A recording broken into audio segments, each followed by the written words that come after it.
le cœur battant à tout rompre. Thomas fracassa la porte de la cuisine d'un coup de pied rageur. Les éclats de verre du vase brisé volant comme des larmes figées dans l'air. « Tu n'as pas le droit de me regarder comme ça. Victor. Pas après tout ce que tu as fait, hurla-t-il. La voix rauque de sanglots retenus. Tandis que le silence de la maison californienne s'abattait sur eux comme une vague suffocante. Et Victor? Immobile contre le comptoir. Ses yeux verts froids comme l'acier. Murmura enfin, fuis-moi autant que tu veux. Thomas. Mais tu sais que c'est impossible. Paris avait été un rêve fugace. Un exil volontaire pour Thomas Duval. Ce jeune homme de 22 ans aux boucles brunes indomptables et au sourire qui illuminait les cafés du Marais comme un soleil timide. Fils d'une famille bourgeoise lyonnaise. Il avait fui l'étouffante étreinte de ses parents pour les rivages ensoleillés de San Diego, où l'université de Californie lui promettait une liberté nouvelle. Mais la liberté, hélas, n'était qu'une illusion.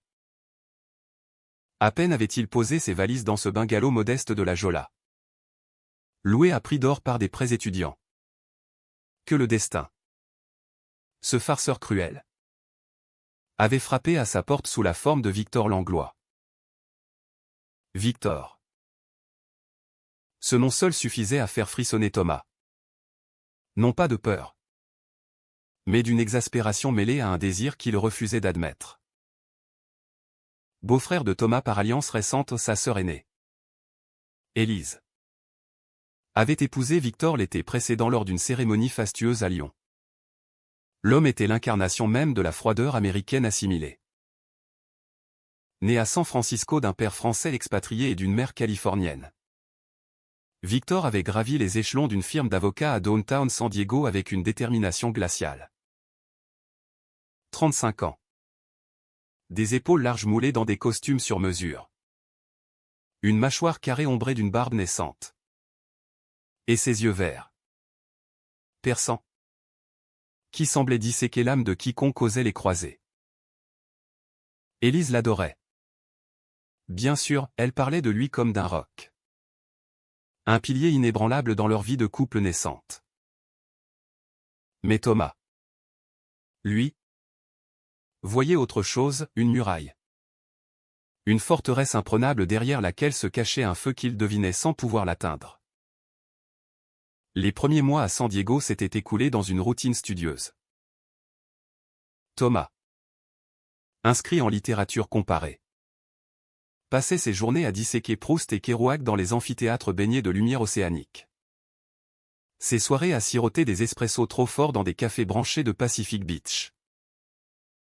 Élise, venue le rejoindre pour un semestre sabbatique, insistait pour des dîners familiaux improvisés. Victor adore la cuisine française. Tu sais, disait-elle avec ce rire cristallin qui masquait ses propres doutes. Et ainsi, Thomas se retrouvait contraint à ses repas tendus. Où le beau-frère, assis en face de lui, débitait des anecdotes sur ses plaidoiries avec une voix grave, modulée comme un vinyle rayé. Le droit, c'est comme l'amour. Thomas, tout est question de clauses cachées. Avait-il lancé un soir? Ses lèvres s'étirant en un sourire qui n'atteignait pas ses yeux. Thomas avait rougi, prétextant un mal de tête pour s'éclipser. Mais l'attraction, cette malédiction sournoise, grandissait comme une marée montante. C'était lors d'une promenade forcée sur la plage de Coronado. Un après-midi d'octobre où le soleil californien peignait les vagues en or liquide. Élise avait annulé au dernier moment une migraine. Ou peut-être un appel professionnel de Victor? Laissant les deux hommes seuls. Leur pas rythmé par le ressac. Thomas portait un short effiloché et un t-shirt délavé des Dodgers. Ses pieds nus s'enfonçant dans le sable chaud, Victor? En pantalon chino impeccablement repassé et chemise Oxford retroussée au coude. Semblait déplacé. Comme un loup en smoking. Ils parlèrent peu au début du Mistral lyonnais comparé au vent du Pacifique. Des vignes de la vallée du Rhône face au ranch de Temecula. Puis, silence. Un silence chargé. Où Thomas sentait le regard de Victor peser sur lui. Non pas comme une menace, mais comme une caresse invisible. « Pourquoi es-tu venu ici ?» Thomas, demanda soudain Victor, s'arrêtant net pour ramasser un coquillage poli par les flots. Sa voix était basse. Presque un murmure. Et Thomas sentit son pouce accélérer. Pour étudier. Pour respirer. Une réponse évasive. Mais Victor secoua la tête. Ses cheveux châtains captant la lumière. Non. Pour fuir. Ta sœur m'a tout dit, les disputes avec tes parents. 7. Chose que tu gardes enfouie. Thomas se figea. Le cœur cognant. Élise savait? Pour ses attirances fugaces. Ses baisers volés avec des garçons au lycée. Ses nuits solitaires à se questionner sur son identité. Ce n'est pas de tes affaires? Répliqua Théil durement. Mais Victor se rapprocha. Trop près. Son parfum boisé a un mélange de santal et d'océan envahissant l'espace entre eux. Tout est mon affaire quand il s'agit de famille. Petit frère. Ce petit frère sonna comme une provocation. Un défi lancé dans l'air salin.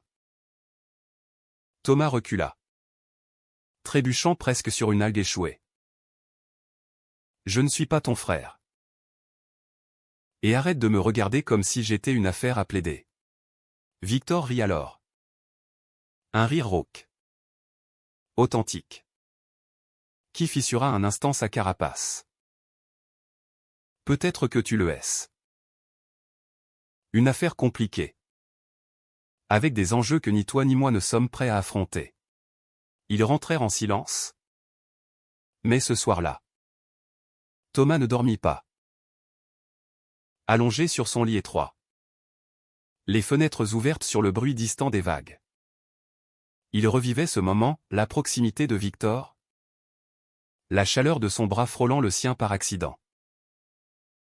C'était le début de la fin. Ou peut-être du commencement d'un chaos inévitable. Les semaines suivantes furent un supplice exquis. Thomas multipliait les excuses pour éviter les dîners, un groupe d'études tardif. Une randonnée solitaire dans les canyons de Torrépinay. Pourtant, Victor semblait partout. Il apparaissait à l'improviste devant l'université. Sa Mercedes noire garée comme un prédateur aux abords du campus. Élise s'inquiète. Monte, ordonna-il. Et Thomas obéissait malgré lui. Le cœur serré dans la cage thoracique. Ces trajets étaient des tortures, Victor conduisait d'une main ferme. L'autre tambourinant sur le volant. Et leur conversation glissait inexorablement vers l'intime. Tu lis trop de romans français. Thomas. Ils te rendent mélancolique. Ou, San Diego te changera.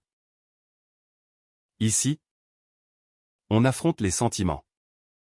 On ne les noie pas dans du Beaujolais. Thomas protestait faiblement. Mais intérieurement, il bouillonnait. Pourquoi cet homme, marié à sa sœur, exerçait-il sur lui un tel magnétisme? Était-ce la froideur même de Victor qui l'attirait? Cette promesse d'un feu caché sous la glace. Un soir de novembre, la pluie rare de San Diego transforma les rues en miroirs luisants. Thomas rentrait d'une fête étudiante un peu ivre. Les jours osis par la tequila bon marché. Quand il croisa Victor au détour d'une ruelle près de Gasland-Carté. L'avocat était là. Adossé à un mur de briques. Cigarette aux lèvres. L'air d'un exilé. « Qu'est-ce que tu fais ici ?» balbutia Thomas.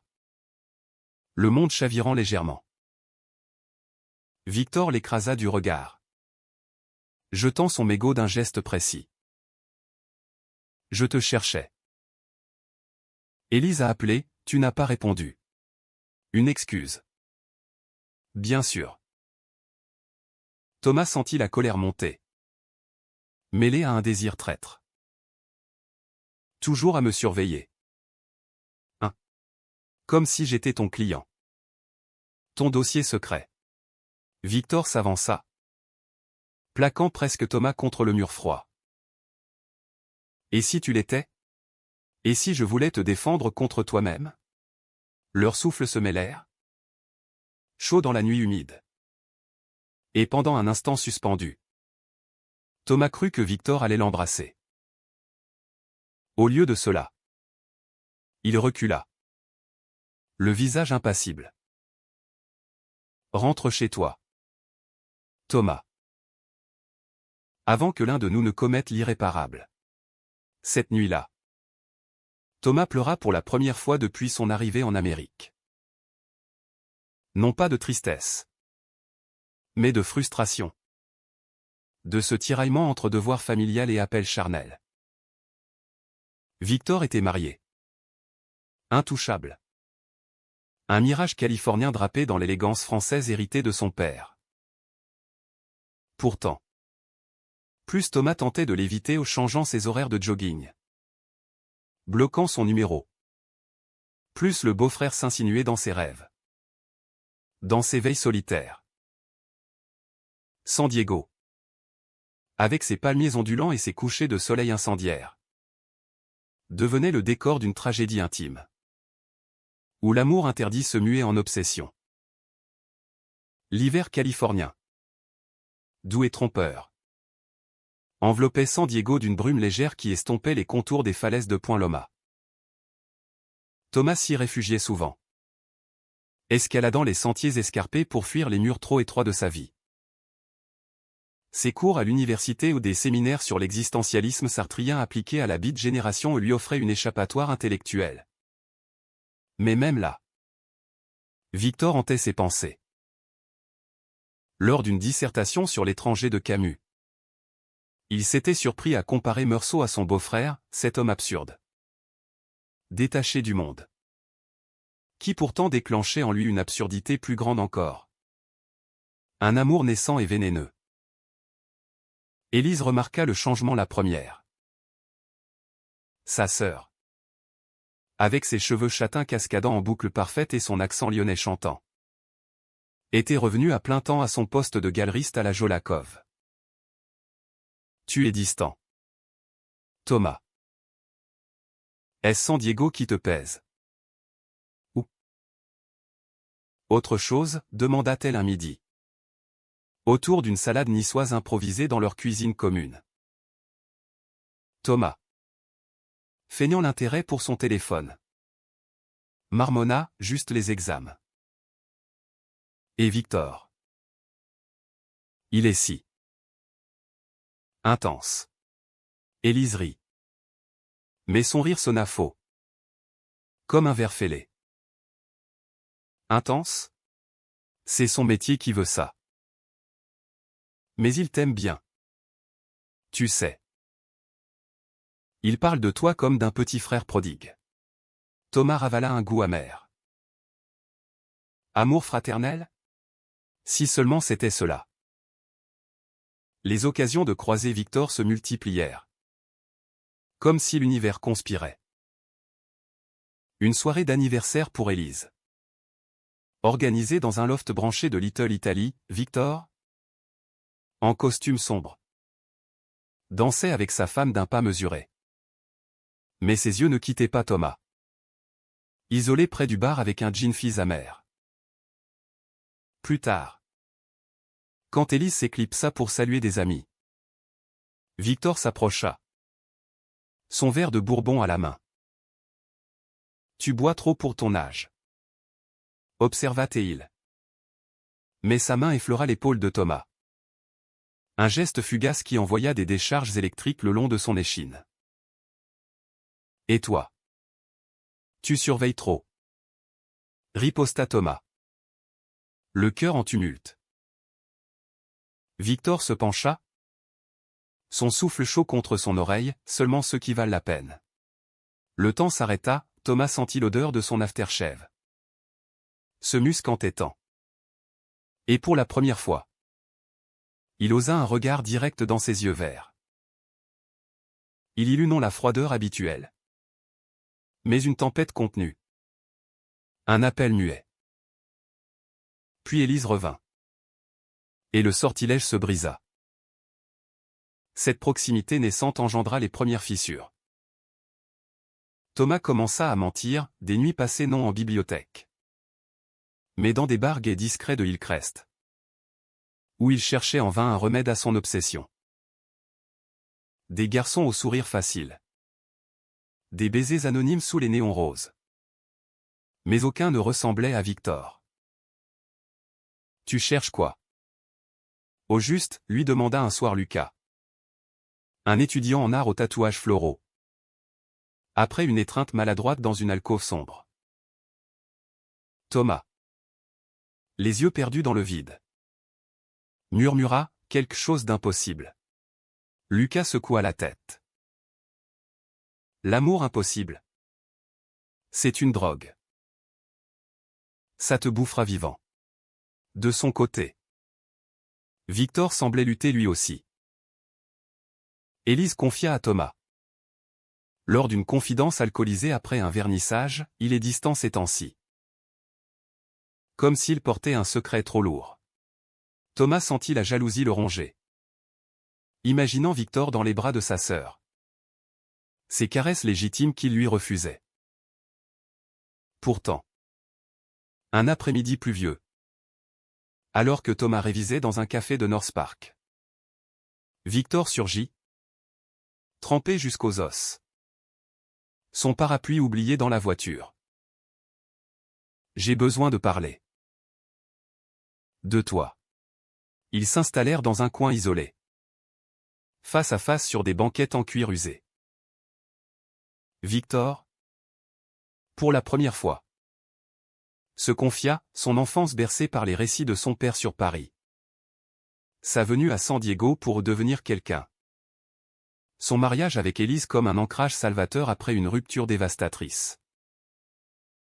J'étais perdu. Avant elle. Mais maintenant. Il y a toi. Thomas déglutit. Le monde se rétrécissant à cette table poisseuse.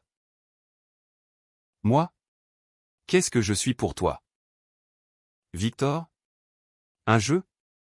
Une tentation? Victor posa sa main sur la sienne. Un contact brûlant.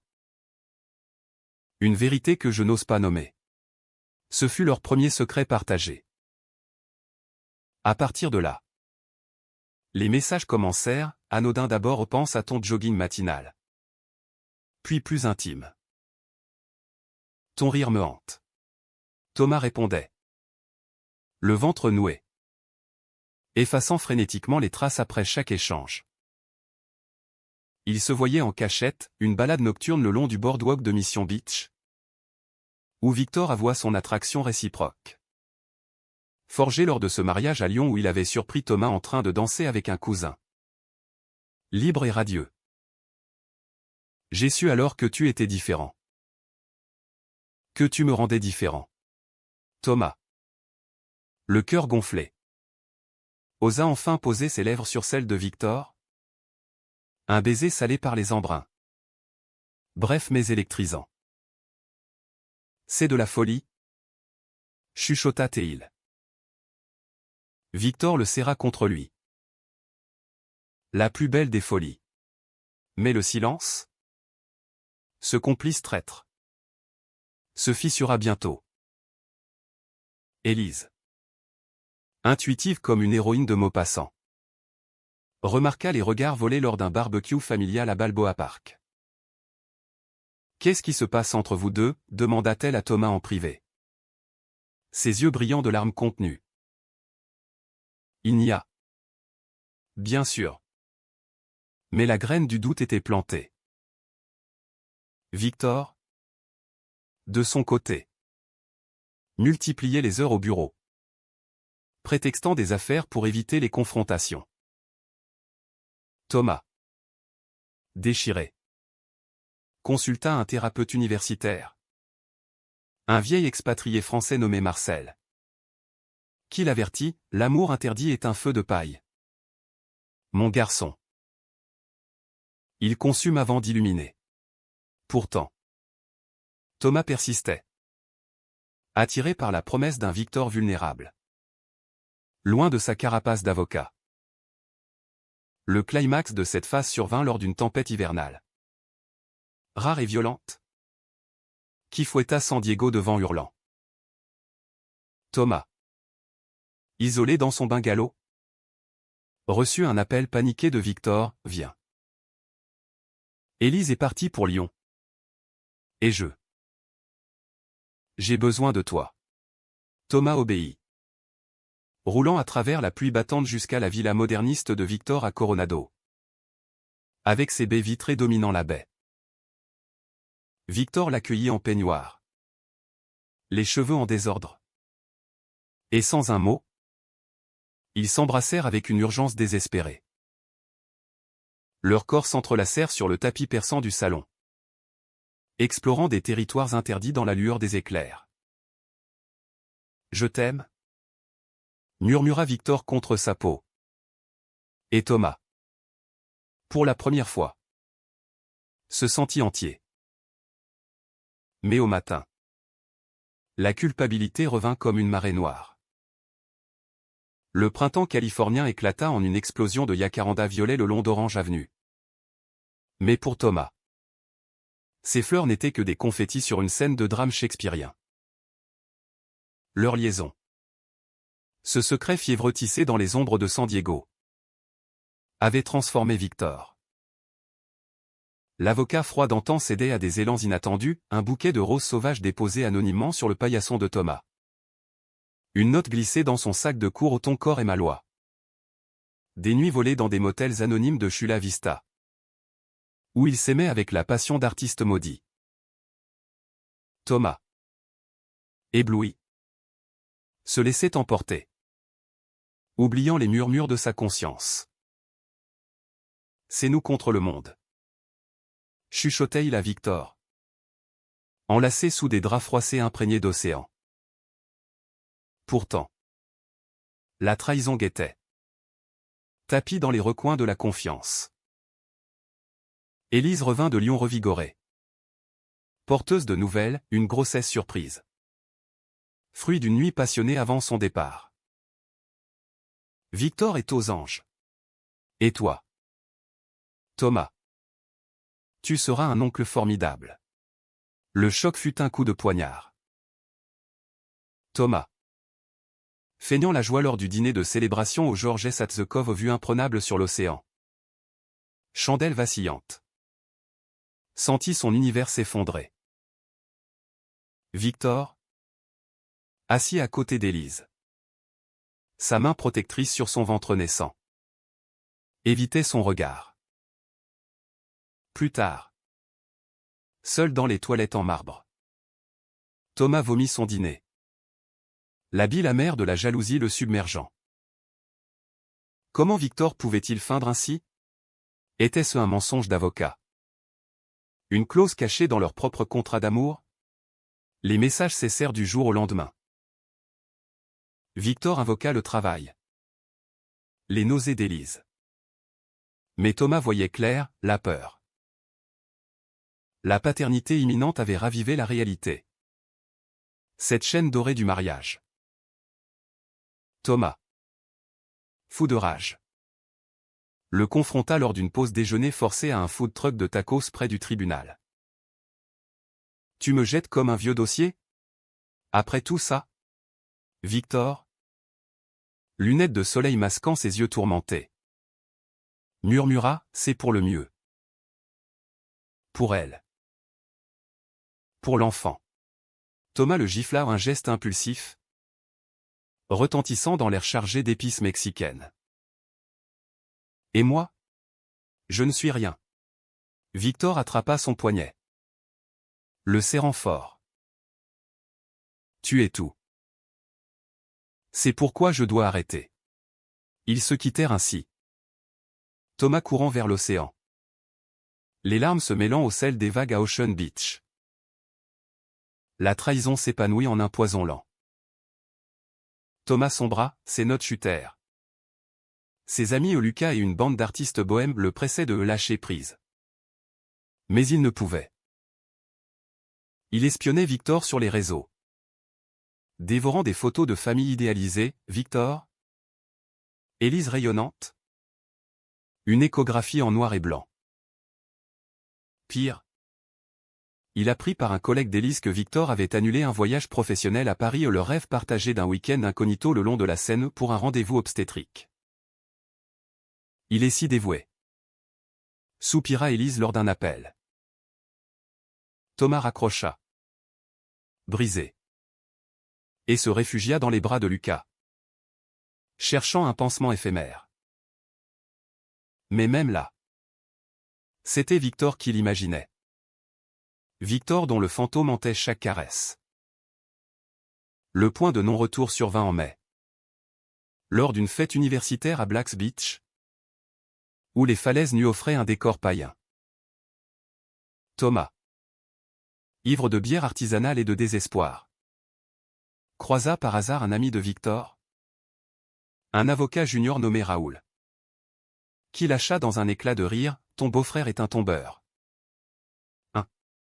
J'ai vu comment il matait ce stagiaire l'autre jour au bureau. Une rumeur?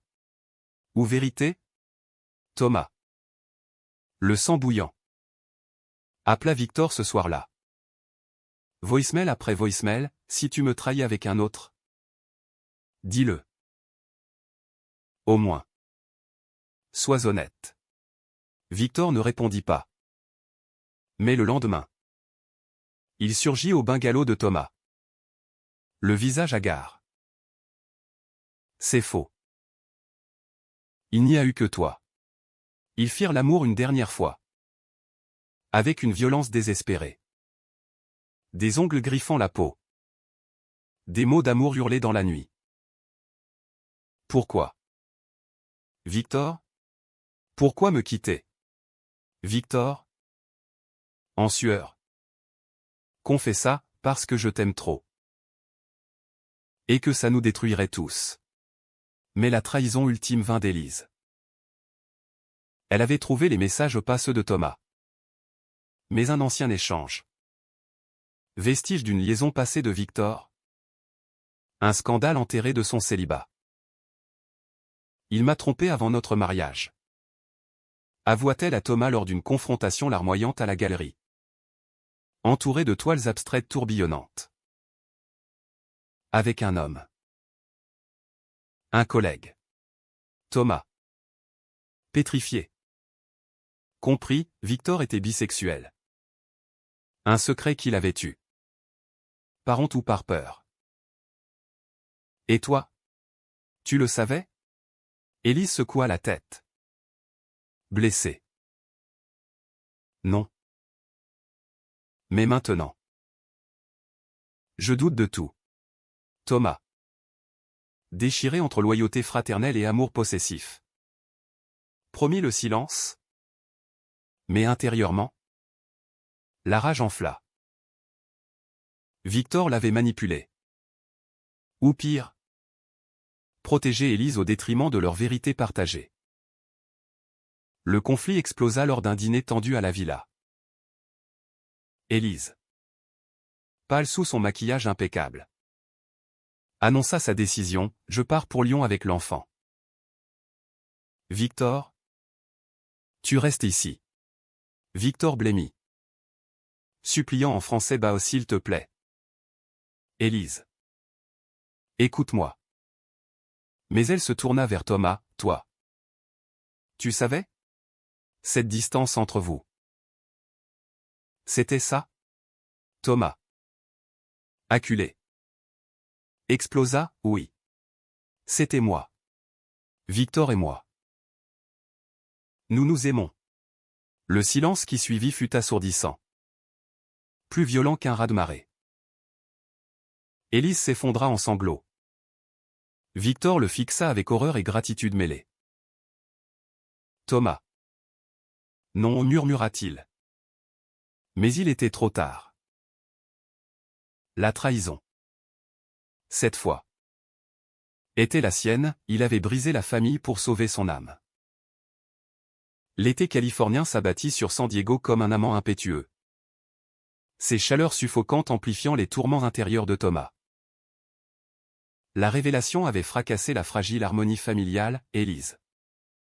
Le cœur en miettes, avait fui vers Lyon avec un billet aller simple. Emportant ses rêves de maternité paisible et laissant derrière elle un Victor prostré. Errant dans leur villa vide comme un fantôme en costume froissé. Thomas. Rongé par la culpabilité. Oscillait entre remords et triomphe fugace. J'ai tout gâché. Confia-t-il à Marcel lors d'une séance thérapeutique. Les yeux rougis par des nuits blanches. Le vieil homme, tirant sur sa pipe en écume, répondit avec sagesse, non. Mon garçon. Tu as libéré la vérité. C'est le mensonge qui gâche tout. Victor, lui, sombra dans un silence abyssal. Ses plaidoiries au tribunal devinrent mécaniques. Ses clients le plaignaient en murmurant. Il évitait Thomas à appel non rendu. Porte close. Mais la ville? Cette San Diego conspiratrice avec ses avenues sinueuses et ses plages complices. Les jetait inexorablement l'un vers l'autre. Ce fut lors d'une audience mineure au palais de justice de Downtown que leurs chemins se croisèrent à nouveau. Thomas, venu soutenir un ami impliqué dans un litige universitaire, aperçut Victor dans le couloir lambrissé. Cravate desserrée. Regard hanté. On doit parler. Lâcha Thomas, l'entraînant dans une salle d'attente déserte. Victor céda. Épuisé. Qu'est-ce que tu veux entendre? Que je regrette? Que je t'aime encore? Thomas, les poings serrés, hurla la vérité. Tout. Depuis le début. Assis sur un banc dur. Sous le bourdonnement des néons. Victor se livra enfin. Son passé bisexuel. Enfoui depuis l'université de Stanford où une idylle avec un coéquipier de natation avait tourné au scandale coming out forcé. Rejet familial. Thérapie coercitive.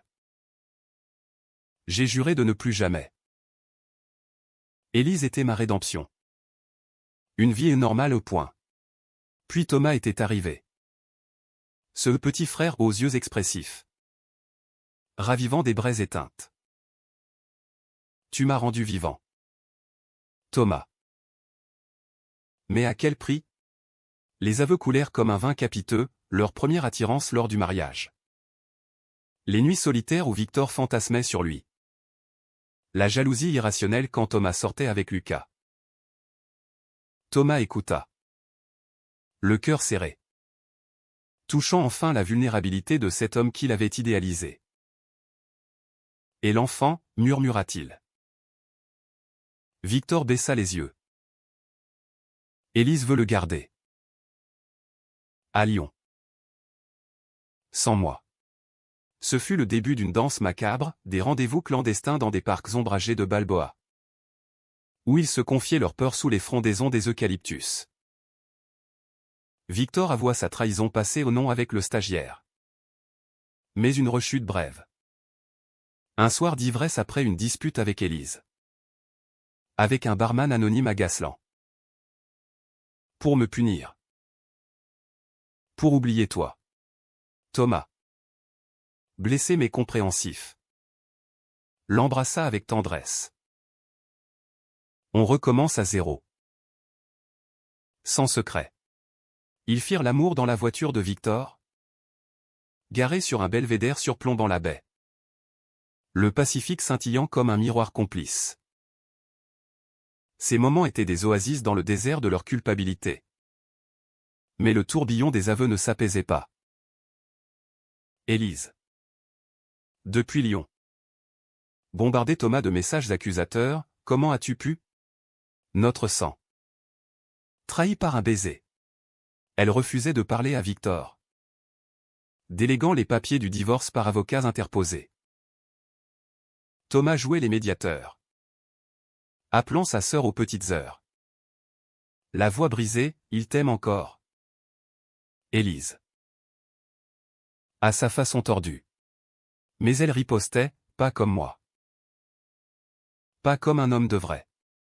La famille Duval se fissura, les parents, informés par un appel larmoyant, coupèrent les ponts avec Thomas, le traitant de fléau immoral.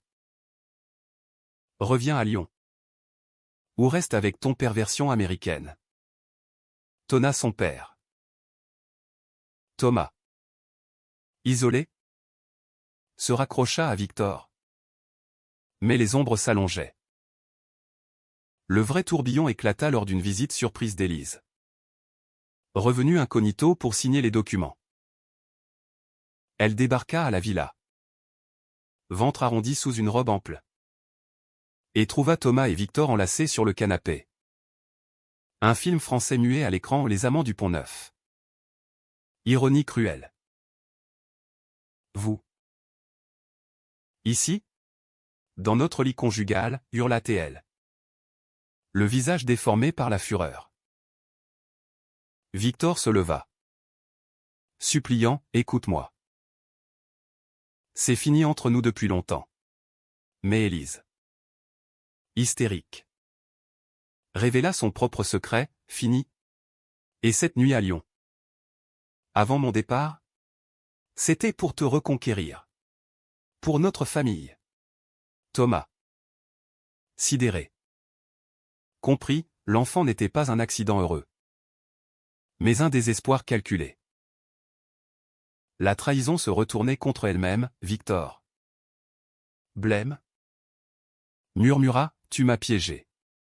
Élise s'effondra. Et dans ce chaos, Thomas vit la laideur de leur triangle, amour, mensonge, possession. Ils passèrent la nuit à négocier dans un silence tendu. Élise acceptant finalement le divorce, mais exigeant une pension généreuse et la garde exclusive. Garde l'Amérique. Victor. Et ton jouet.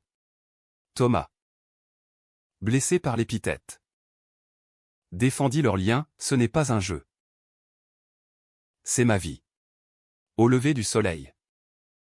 Élise partit, laissant derrière elle un vide béant. Victor et Thomas, épuisés, s'étreignirent sur le balcon, face à l'océan indifférent. On a survécu, dit Victor. Mais Thomas sentait le doute ronger, était-ce la fin du tourbillon?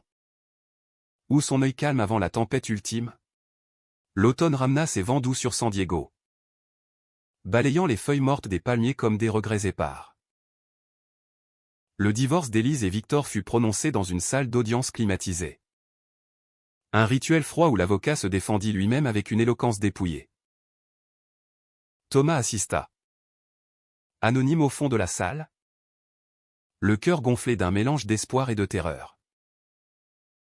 Élise, désormais installée à Lyon avec l'enfant, un garçon prénommé Lucien, en hommage à leur grand-père, refusa toute réconciliation, mais accorda à Victor des visites sporadiques.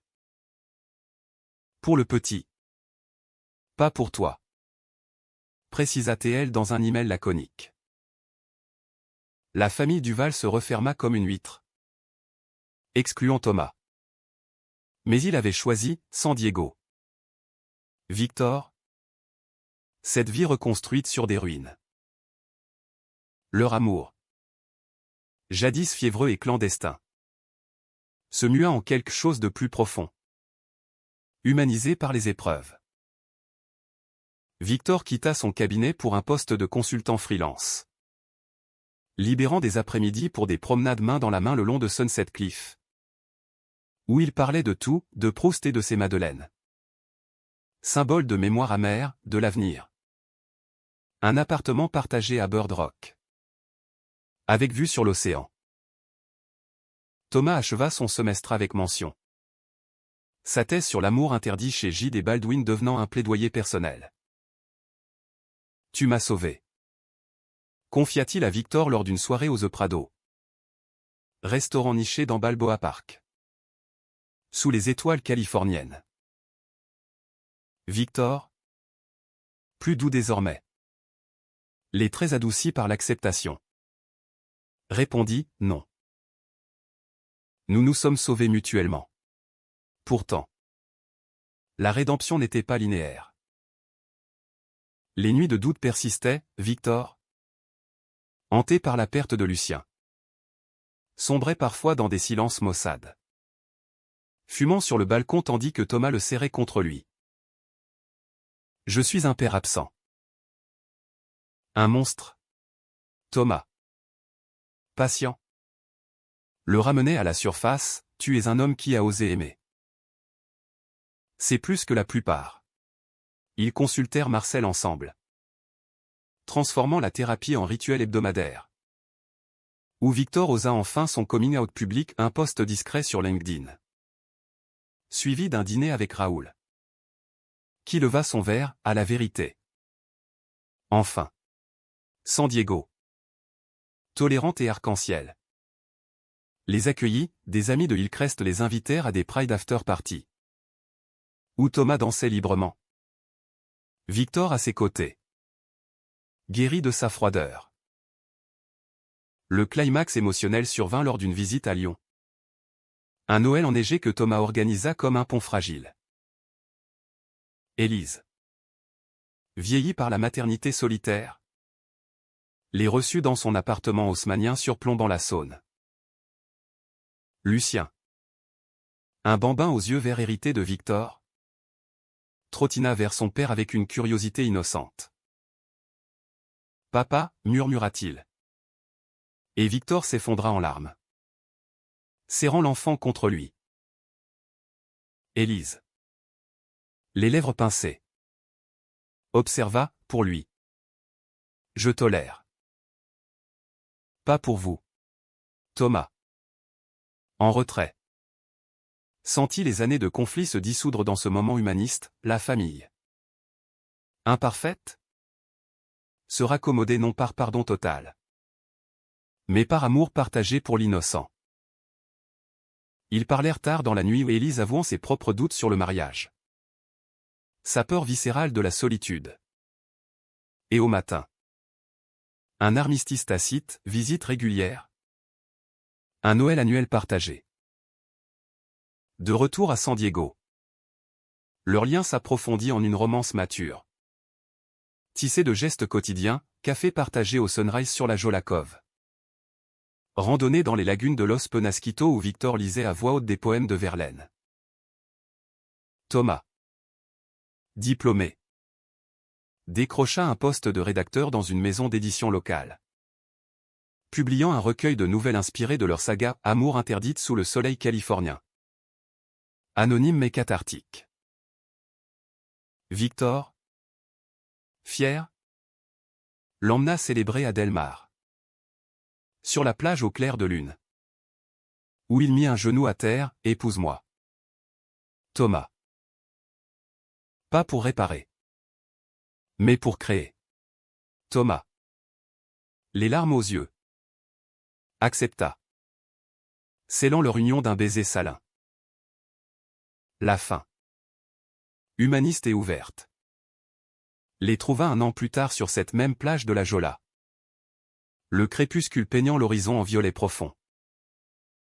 Lucien, en visite estivale, construisait des châteaux de sable entre eux, riant aux éclats.